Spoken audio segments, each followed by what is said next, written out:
Assalamualaikum warahmatullahi wabarakatuh. Saya akan menjelaskan sedikit materi yang telah saya buat, yaitu materi kelompok 1. A. Pengertian belajar. Belajar dapat diartikan sebagai aktivitas mental atau psikis yang terjadi karena adanya interaksi aktif antara individu dengan lingkungannya yang menghasilkan perubahan-perubahan yang bersifat relatif tetap dalam aspek-aspek kognitif, psikomotor, dan efektif. Adapun pengertian menurut para ahli. Menurut Slavin, pengertian belajar merupakan proses perolehan kemampuan yang berasal dari pengalaman. Menurut Gagne, pengertian belajar merupakan sebuah sistem yang di dalamnya terdapat berbagai unsur yang paling terkait sehingga menghasilkan perubahan perilaku. Sedangkan menurut Cronbach memberikan definisi learning is wrought by a change in behaviorism result of expression. Belajar adalah memperhatikan perubahan dalam perilaku hasil dari pengalaman. B. Pengertian mengajar. Mengajar merupakan suatu perbuatan yang memerlukan tanggung jawab moral yang cukup berat. Berhasilnya pendidikan pada siswa sangat bergantung pada pertanggungjawaban guru dalam melaksanakan tugasnya. Adapun pengertian menurut para ahli, 1. Nasution tahun 1982 mengemukakan kegiatan mengajar diartikan sebagai segenap aktivitas kompleks yang dilakukan guru dalam mengorganisasi atau mengatur lingkungan sebaik-baiknya dan menghubungkannya dengan anak sehingga terjadi proses belajar. Sedangkan menurut Usman mengemukakan mengajar pada prinsipnya adalah membimbing siswa dalam kegiatan belajar mengajar atau mengandung pengertian bahwa mengajar merupakan suatu usaha mengorganisasi lingkungan dalam hubungannya dengan anak didik dan bahan pengajaran yang menimbulkan terjadinya proses belajar. Bagian C. Pengertian pembelajaran. Pembelajaran adalah upaya yang dilakukan untuk membantu seseorang atau sekelompok orang sedemikian rupa dengan maksud supaya di samping tercipta proses belajar juga sekaligus supaya proses belajar menjadi lebih efisien dan efektif. Adapun pengertian pembelajaran menurut para ahli. 1. Menurut Gagne, Briggs, dan Wagner dalam Uden Swinatapura 2008, pengertian pembelajaran adalah serangkaian kegiatan yang dirancang untuk memungkinkan terjadinya proses belajar pada siswa. Menurut Duffy dan Rohler, pengertian pembelajaran adalah suatu usaha yang sengaja melibatkan dan menggunakan pengetahuan profesional yang dimiliki guru untuk mencapai tujuan kurikulum.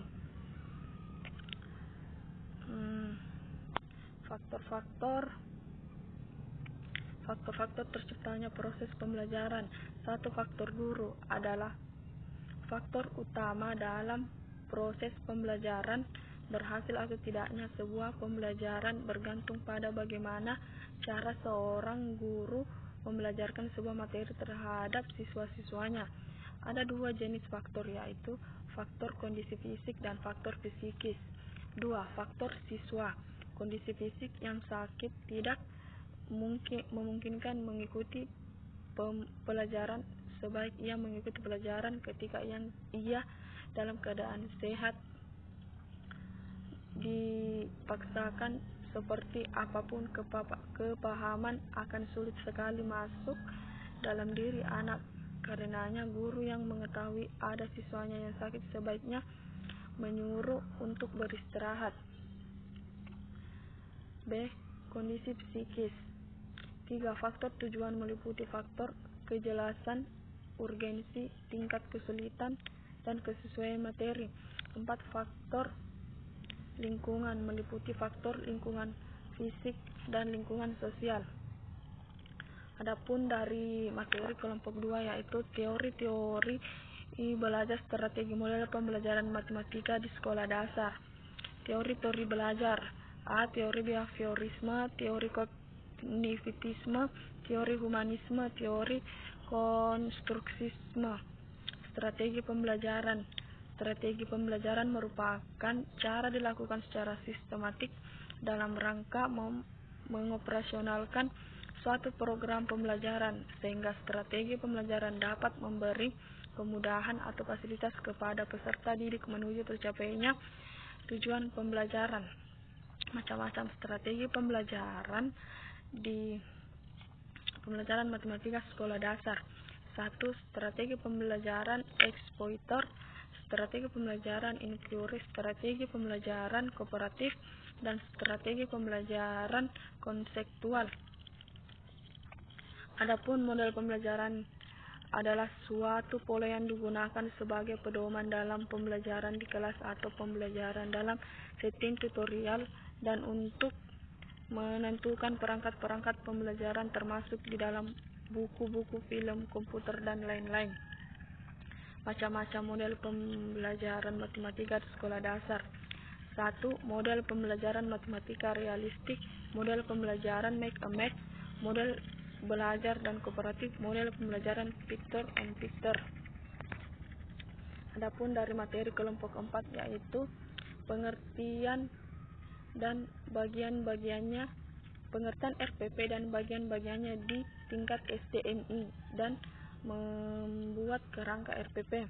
Pengertian RPP. RPP atau rencana pelaksanaan pembelajaran adalah pegangan seorang guru dalam mengajar dalam kelas. RPP dibuat oleh guru untuk membantunya dalam mengajar agar sesuai dengan standar kompetensi dan kompetensi dasar pada hari tersebut.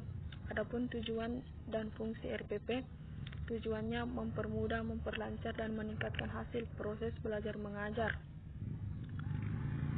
Sedangkan fungsinya adalah acuan bagi guru untuk melaksanakan kegiatan belajar mengajar agar lebih terarah dan berjalan dengan efektif dan efisien.